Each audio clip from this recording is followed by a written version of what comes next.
Hello, and welcome to Grand Dukes of the West, Episode 38, The Battle for Holland.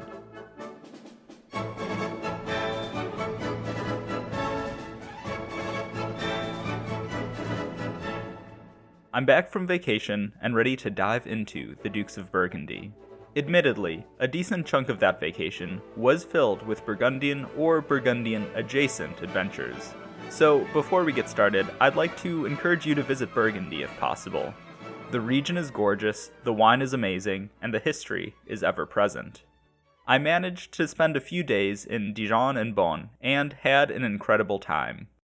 Dijon has a wonderful selection of free museums which are full of great art and artifacts from ancient Rome to the modern day, and seeing the tombs of Philip the Bold and John the Fearless in person was an incredible experience. The work of Klaus Sluter and Klaus de Werf is truly remarkable, and pictures don't quite do it justice. That being said, I will be posting some pictures to the website eventually, but I've got a lot to catch up on, so it might be a bit. Now, we ended our last episode with Jacqueline of Bavaria's flight from Flanders and her arrival in Holland. However, Philip the Good had his own plans for Holland, which did not include allowing Jaqueline to have any power in the county. So before we get into the brewing civil war, let's explore the positions held by both sides. In September of 1425, Jacqueline of Bavaria managed to slip out of Philip's clutches and set up camp in Gouda in southwest Holland. Now in English, Gouda is usually pronounced Gouda, and in America, the town is probably best known for its cheese. I bring this up for two reasons. First, to make this region easier to find on a map for my fellow Americans, and because I would like some recognition for my restraint in not filling this episode with bad Gouda puns every time the town is mentioned. Anyways, Jacqueline's arrival in Holland prompted many members of the Hook faction to declare for her, and either join her in person or offer support from afar. By this point, the Hook party was largely comprised of the nobility of Holland, while their rivals, the Cods, were primarily comprised of urban elites. This was still not a hard and fast rule, but in the conflict between Philip the Good and Jacqueline of Bavaria, the class distinction between the factions figured more prominently than it had in previous clashes between the Hooks and Cods. So while Jacqueline was able to rally support from a good portion of the nobility of Holland, she had a much smaller presence amongst the towns of the county. The cities of Gouda, Schoonhoven, and Odewater declared for her, as did a handful of smaller towns. But Jacqueline's support was mostly based in rural areas and lordships. The Countess and the Hooks controlled less land and population, and fewer urban centers than the Cods did, but they did hold a solid defensive position in Holland, had access to the sea and possibly England via the port of Zevenbergen, and Hook sympathizers existed throughout the county, even in the Cod towns. On the other hand, the Cods controlled almost all of the major cities, such as Amsterdam, Rotterdam, Leiden, Haarlem, The Hague, and Delft. Over the past few decades, the cities of Holland and Zeeland had experienced a significant growth of wealth and population. Fishing, salt production, and brewing took off in Holland and Zeeland, as did both the weaving and finishing of cloth. And as production increased, the cities also became major players in the North Sea trade. I don't want to overstate the power of the towns here, though. While the towns were certainly strong and getting stronger, Holland and Zeeland were still both extremely rural communities. The largest towns of Holland and Zeeland were still not quite as large as the major urban centers of Flanders, and they could not exert the same level of control over their surroundings as the members of Flanders did. Moreover, the forces that the nobility of the counties could muster were on par with that of the towns in size, and probably outmatched the town militias in fighting skill. The towns did represent a very powerful bloc in the counties, but they were not the only bloc, and the conflict between the towns and nobility was not necessarily destined to end with victory for the towns. However, by combining the power of the towns with the power of Burgundy, the Cods were able to strengthen their hand immensely. And similarly, Philip's alliance with the Cod faction was his most important asset, because, as much as this conflict can be portrayed as a Burgundian conquest, it was also a civil war. and Philip could not have gone far without his Dutch allies. So the Duke of Burgundy had to make himself an attractive partner for the Cods. By now, Philip the Good had over a decade of experience dealing with the contentious cities of Flanders, and so knew a thing or two about wooing cities to his cause. The Duke of Burgundy came to Holland with promises to respect the rights and privileges of the cities, to protect their trade and industry, and to support building projects that protected the cities from both pirates and from the North Sea itself. Philip even got representatives of the 4 members of Flanders, the cities of Ghent, Bruges, and Ypres, and the Franc of Bruges, to take part in his negotiations with the cities of Holland, in order to demonstrate his commitment to the rights of towns. So, between his support from the Cods and his promises to the towns, most of the cities of Holland and Zeeland accepted Philip's claims to the regency. Even outside the urban areas, many saw the benefits of union with Burgundy. Some of this was due to dissatisfaction with Jaqueline's rule, some of it was due to misogyny, some of it was due to the perception that Jaqueline's cause was doomed, and some of it was due to Burgundian bribery. Furthermore, the resources that the Duke of Burgundy could draw on completely dwarfed those available to Jaqueline. Philip could not rely on looting the French treasury to pay for his military adventures as his father and grandfather had done, but he did control several large and wealthy territories, including by now Hainaut and large chunks of Holland and Zeeland. Over the coming years, the Duke of Burgundy fought for Holland and Zeeland with an almost single-minded determination, and would direct his financial and military resources accordingly. The previous year, Philip had entered into an agreement with the Dauphinist faction in France, which created a truce that covered most of his lands. And now, Philip could essentially turn his back on the 100 Years' War, without the threat of a major invasion of his own territories. Richard Vaughan writes, quote, "From September 1425 until April 1428, Philip never once visited France. The war in Holland occupied his person, his armies, his finances, to the exclusion of other interests.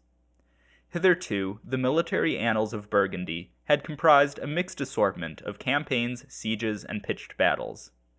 Now, for the first time, the Duke waged a real war. A war of conquest and military occupation. A war which was, in large measure, a civil war, fought between places like Gouda, Oudewater, and Schoonhoven, and the aristocratic feudal elements of the population supporting Jaqueline, against the merchant cities and burgesses of Rotterdam, Amsterdam, and Haarlem. Philip knew exactly what Jaqueline's flight from Ghent heralded, and in the days after her escape, he began to prepare for his own journey to Holland.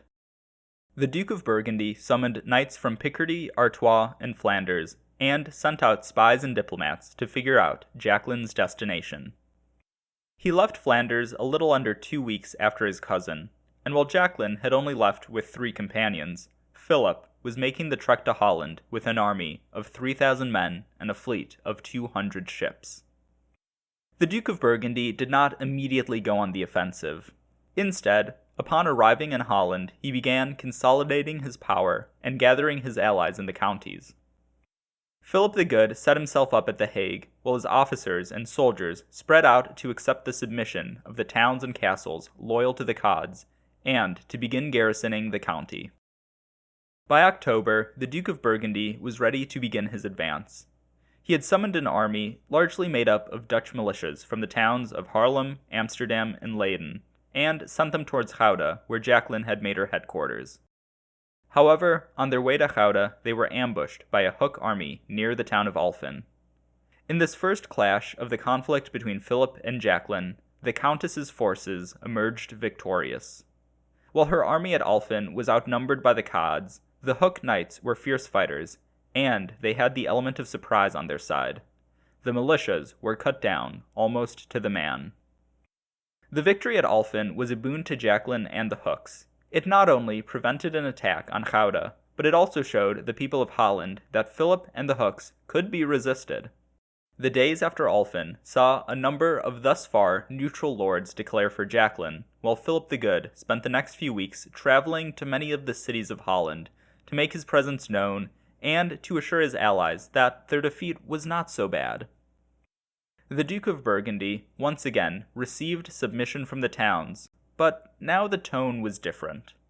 Before, he had arrived in force and had been welcomed without a doubt in many of the cod cities. But when he returned after Alphen, he now came with assurances and condolences. The struggle for Holland would involve more than simply showing up. It would be a real war. News of Alphen spread quickly, and was received with particular interest in England, where Humphrey, Duke of Gloucester, had been trying to raise men and money to return to the Low Countries in support of his wife. After Humphrey returned to England from Hainaut the previous year, he had been prevented from once again gathering an army to help Jaqueline, as he had done in 1424. However, things were not all bad for him, as he managed to outmaneuver his uncles and re-establish his position in England. And while Humphrey couldn't fund an expedition to Holland from the Exchequer, there was still significant popular sympathy for Jaqueline and support for her cause. After the past year of defeat, imprisonment, and escape, Jaqueline's plight had become the cause célèbre of its day. Moreover, now that the fight moved from Hainaut to Holland, support for Jaqueline only increased further, as Holland had much closer trade ties with England than Hainaut did, and the prospect of keeping the county out of the clutches of the Duke of Burgundy appealed to the merchants of London. So between the popular support for Jaqueline and the Duke of Gloucester's own resources and supporters, he was able to raise a respectable force of around 1,500 men, mostly longbowmen, as well as a fleet of 24 ships. The fleet left England for the Low Countries in the last days of 1425, but Humphrey would not join them. His position of influence in England was too unstable to allow him to abandon the kingdom, and besides, he was still enjoying the company of his mistress. Instead, the army was led by Lord Fitzwalter, a veteran of the English army in France. Gloucester and Fitzwalter's plan was to link up with a Hook army in Zeeland and begin an offensive against Philip and the Cods. Philip the Good knew of this expedition weeks before they even left England. He had spies and informers in London, sure, but he was also told of Humphrey's preparations by the Duke of Bedford, who still valued the Burgundian alliance more than his brother's ambitions. So, as Humphrey's army sailed to Zeeland, the Duke of Burgundy was already making preparations to resist their landing. But the winter storms of the North Sea ended up interfering with both Philip the Good and Lord Fitzwalter's attempts to reach Zeeland. Fitzwalter had initially planned on landing in the town of Zierikzee, but the Burgundians arrived in the area before they could disembark. With both fleets in front of the town, Zierikzee declared itself neutral and refused to allow either the English or the Burgundians to enter the town. Therefore, both fleets maneuvered around Zeeland for a bit until the English managed to disembark at the port town of Brouwershaven. Philip's fleet was not far behind the English, but when they arrived at Brouwershaven, the seas turned rough again, and it was decided that they shouldn't risk a contested disembarkation in bad weather. So for the next few days, the Burgundian fleet floated menacingly just off the coast of Brouwershaven, while the English managed to join up with their Hook allies. The combined army now numbered around 4,000. The English had lost about 300 soldiers at sea, but now gained around 3,000 Zeelanders. After a few days of waiting, the wind and sea finally calmed enough for Philip to make a landing. The Burgundians chose a spot a little over a mile from Brouwershaven, as the English and Hooks controlled the town and its port. The disembarkation was a difficult process and could have spelled disaster for the Burgundian army. They were at a beach rather than a port, and while the seas had calmed, they were not totally calm. Making things even more dangerous was the fact that the Anglo-Hook army had learned of Philip's landing and was on their way.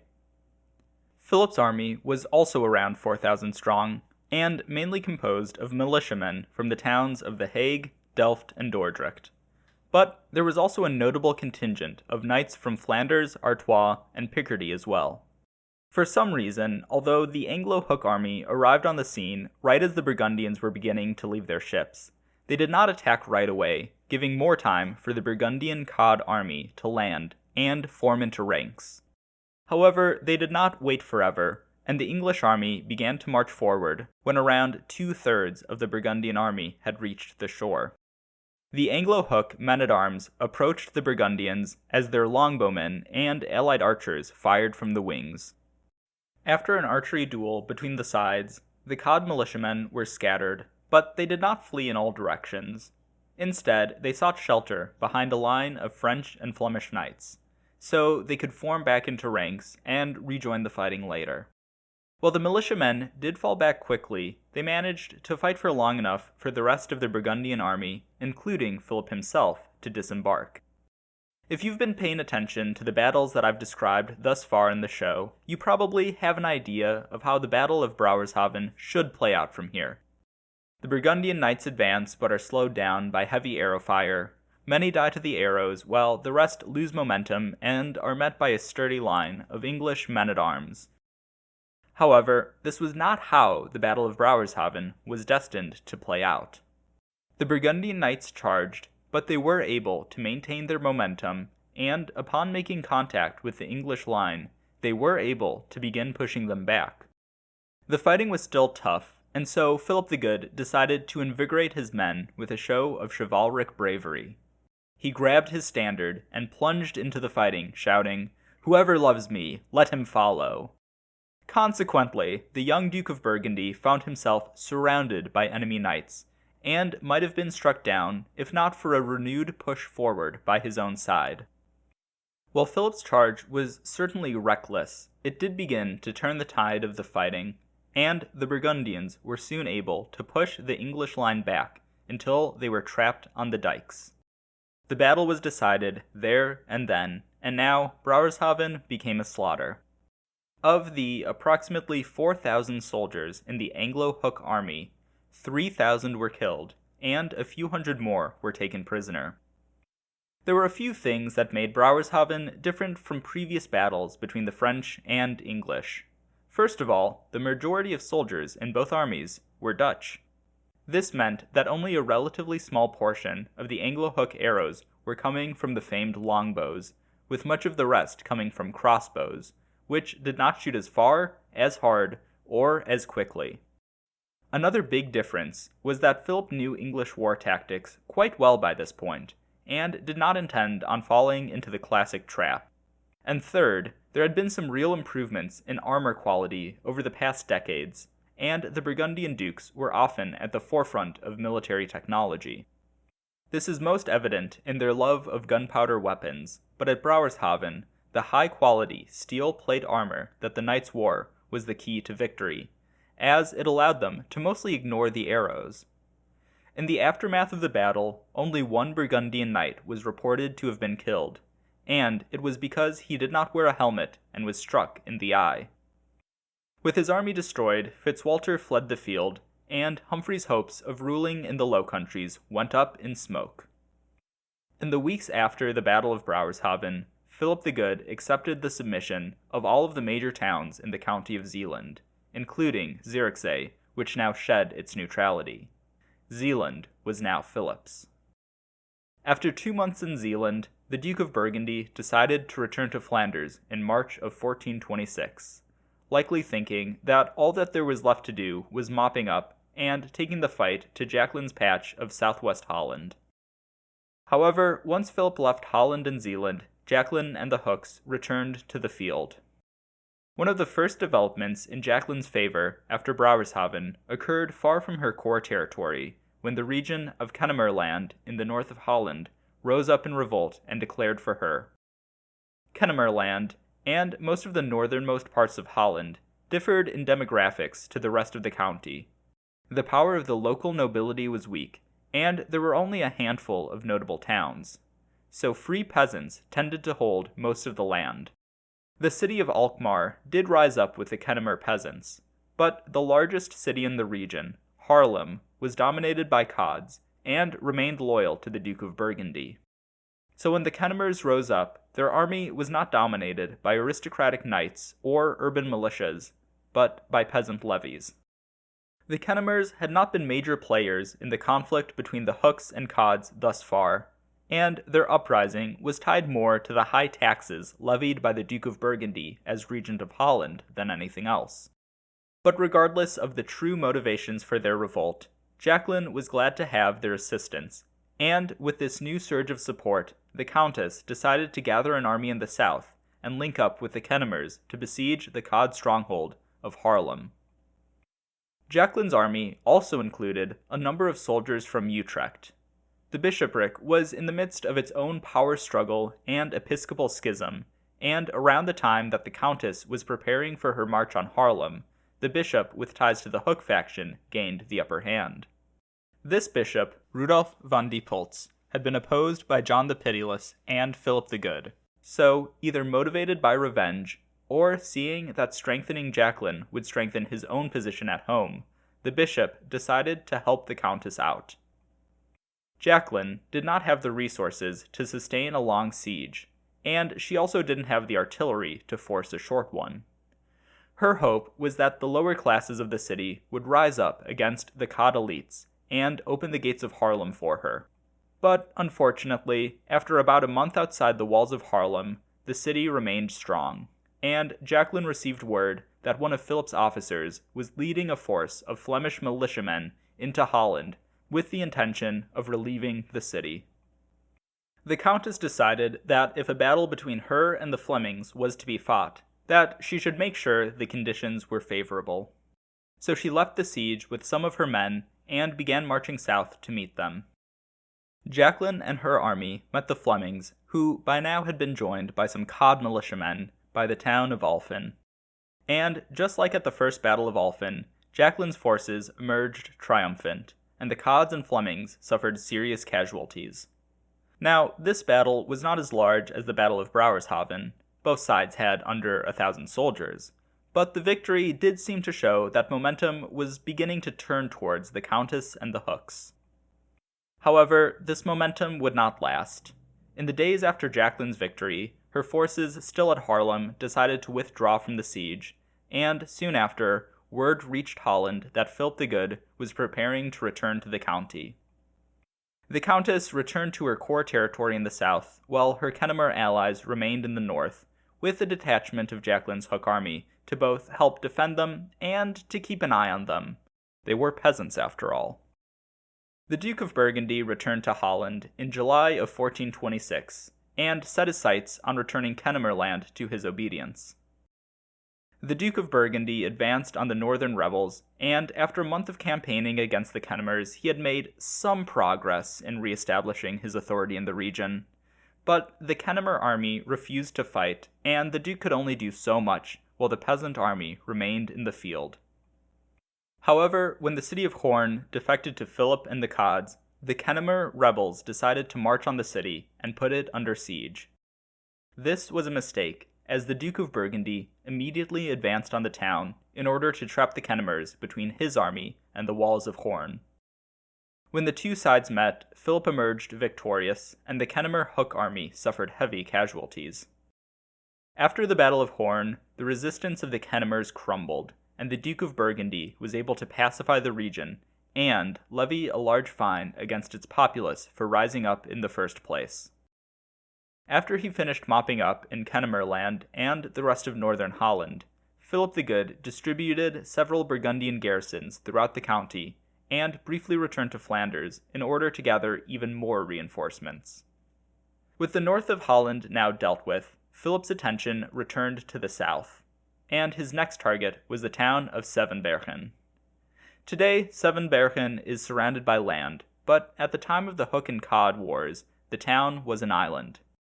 This was actually a fairly recent development, so I'm going to go on a bit of a tangent real quick to explain it. In 1421, the Low Countries were hit by one of the worst floods to ever hit the flood-prone region. This flood, known as the St. Elizabeth's Day flood, as it happened on St. Elizabeth's Day, overwhelmed a huge number of dikes in Flanders, Holland, and Zeeland, and ended up reshaping many of the waterways and much of the coast of the Low Countries. New branches of rivers formed, polders were flooded, numerous towns and cities became uninhabitable, and Zevenbergen was turned into an island. Many people died in this flood, and while some sources claimed that the death toll was as high as 100,000, It was probably actually somewhere between 2 and 10,000, and most likely on the lower end of that range. Still, that made the St. Elizabeth's Day flood one of the deadliest floods in history. And this was not the only St. Elizabeth's Day flood to hit the Low Countries in the early 1400s. There were also floods on St. Elizabeth's Day in 1404 and 1424. And while these floods were not nearly as deadly as the 1421 flood was, they both still caused widespread destruction. The 1424 flood was met with special dismay, as much of the damage it did was to the repairs made to dikes and polders after the 1421 flood. I have to imagine that for the rest of the 15th century, the people of the Low Countries celebrated St. Elizabeth with some trepidation. In the aftermath of the 1421 flood, a new water council was created to manage the dikes and polders of the region. But due to the conflict between Jacqueline and John the Pitiless, and then Jacqueline and Philip, not much got done for a good few years. So, back to the conflict, and if there is any interest, I might talk about the water councils of the Low Countries and the political process behind land reclamation in the Middle Ages, more in a future episode or supplemental. Anyways, Philip chose to besiege Zevenbergen as it was the home of Jacqueline's fleet, it was her main outlet to the sea, and it was one of her last remaining fortresses outside the Gouda, Oudewater, and Schoonhoven triangle. However, as Zevenbergen was an island town, Philip's siege would not be an easy one. The Duke of Burgundy assembled his own fleet to prevent outside aid and supplies from reaching Zevenbergen, and he began a long and intensive bombardment of the city. Even with all the resources that Philip the Good had mustered, Zevenbergen held out for 4 months. But eventually, the defenders ran out of food and had to come to terms. The Duke of Burgundy did not extract a bloody vengeance on the town, but he did destroy Zevenbergen's walls, dismantle its castle, and install a Burgundian garrison. With the fall of the island town, Jacqueline's territories shrank back to the region around Gouda, Oudewater, and Schoonhoven, but this was a defensible area, and she had an ally in the neighboring Bishop of Utrecht. The Countess was on the defensive again, and her position was weak, but it was not terrible. And a few days after the fall of Zevenbergen, Jacqueline of Bavaria received some good news. Her hated second husband, John IV, Duke of Brabant, had died. His brother, Philip of St. Pol, now became the new Duke of Brabant, and while Philip the Good undoubtedly wanted to succeed to John IV's claims to Hainaut, Holland, and Zeeland, those claims expired with John's death.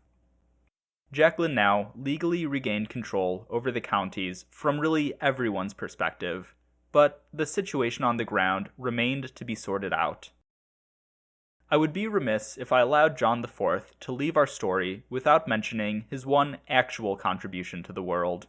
In 1425, the Duke received permission from the Pope to found the University of Leuven. The University of Leuven was the first university in the Low Countries and became a major center of learning and thought over the next few centuries. So good job, John IV. It's something. With the death of John IV, only one living man now claimed to be Jacqueline's husband, and the Countess began another letter-writing campaign to try and rally support in England from both the people and from Humphrey.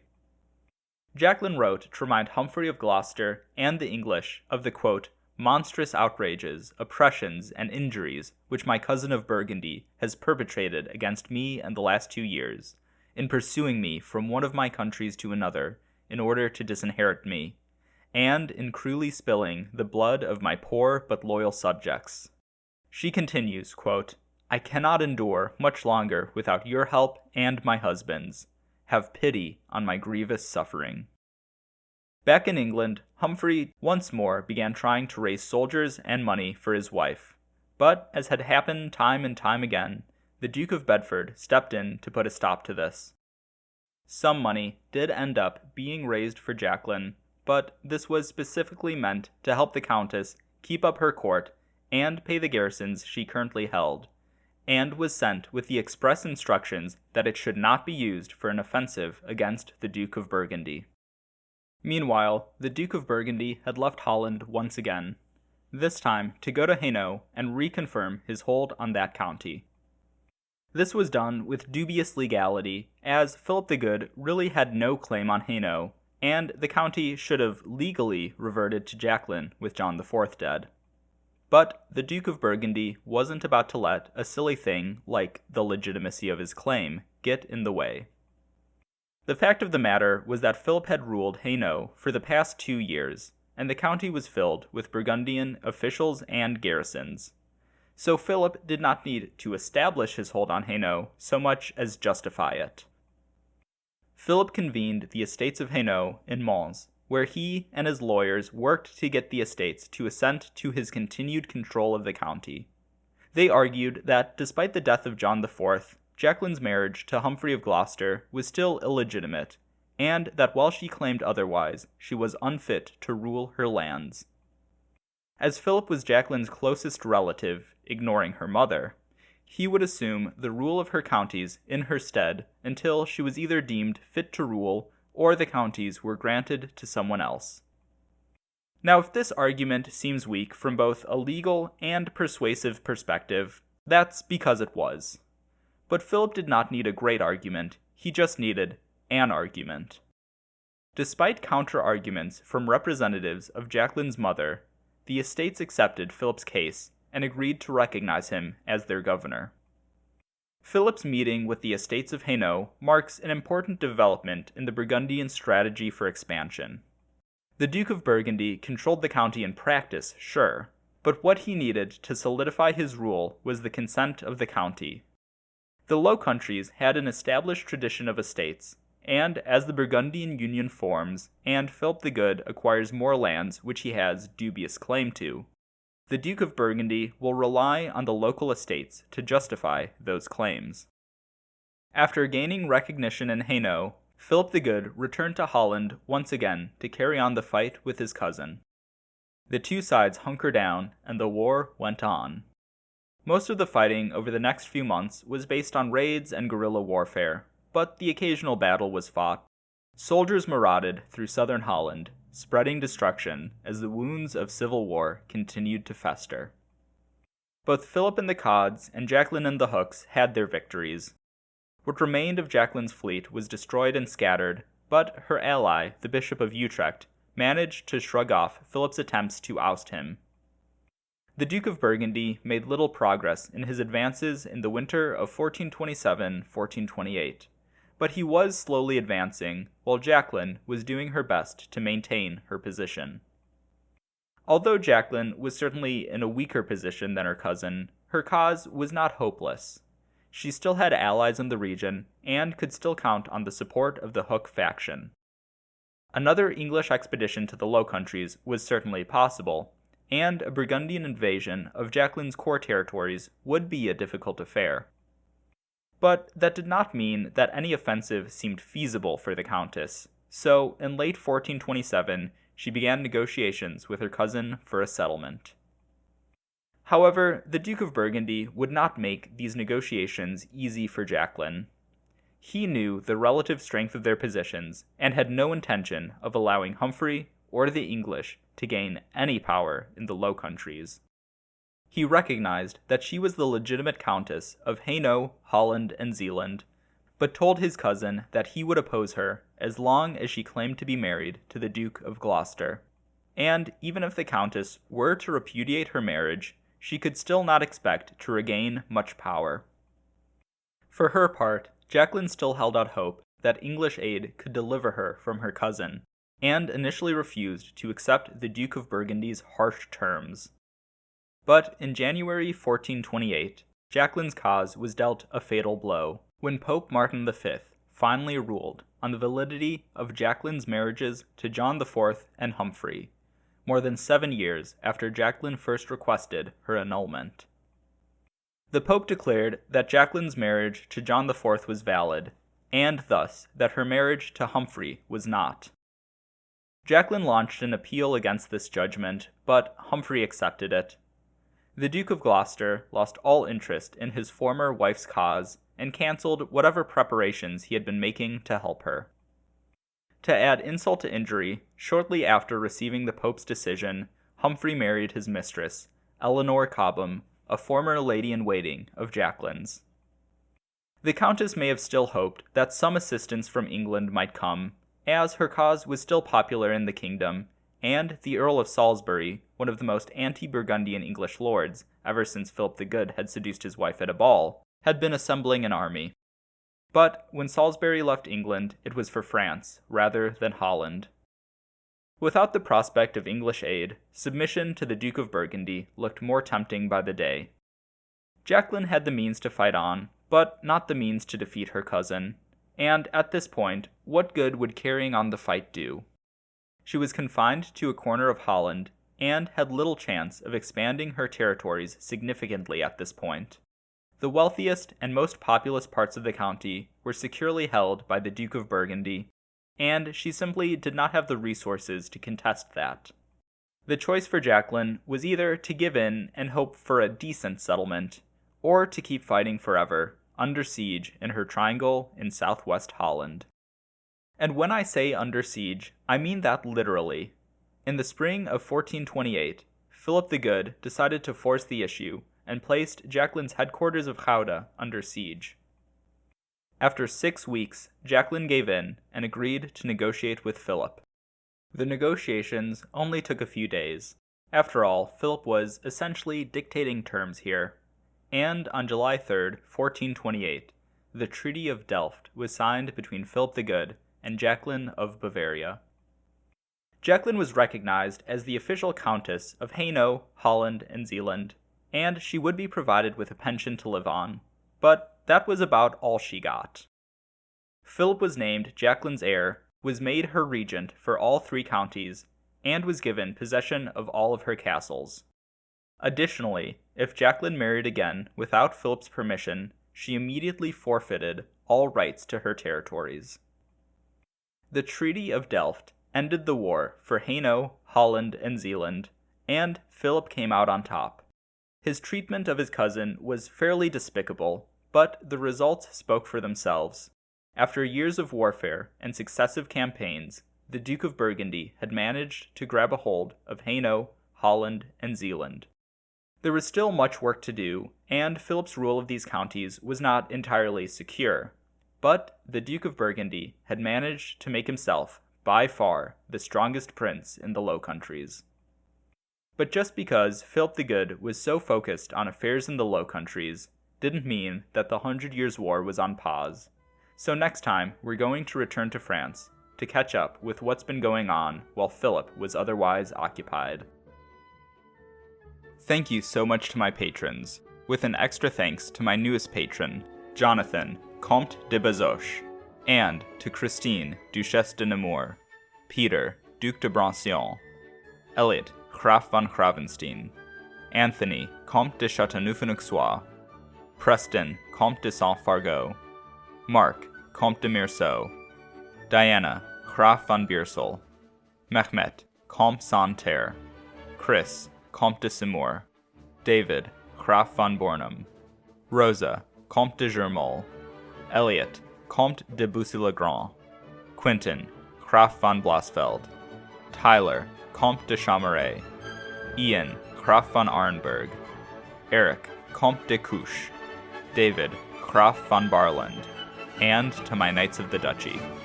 If you want to join them, you can at patreon.com/ValoisBurgundy. If you want to support the podcast in other ways, you can do so by leaving a review on your podcast app of choice and telling your friends about the show. Both really help to grow the show and will earn you my everlasting appreciation. If you want to keep up with the show, you can follow me at Valois Burgundy on Twitter or Blue Sky, or find Grand Dukes of the West on Facebook. You can also email me at granddukesofthewest@gmail.com. And check out the podcast website for maps, images, sources, and more at granddukesofthewest.com. Once again, thank you for listening.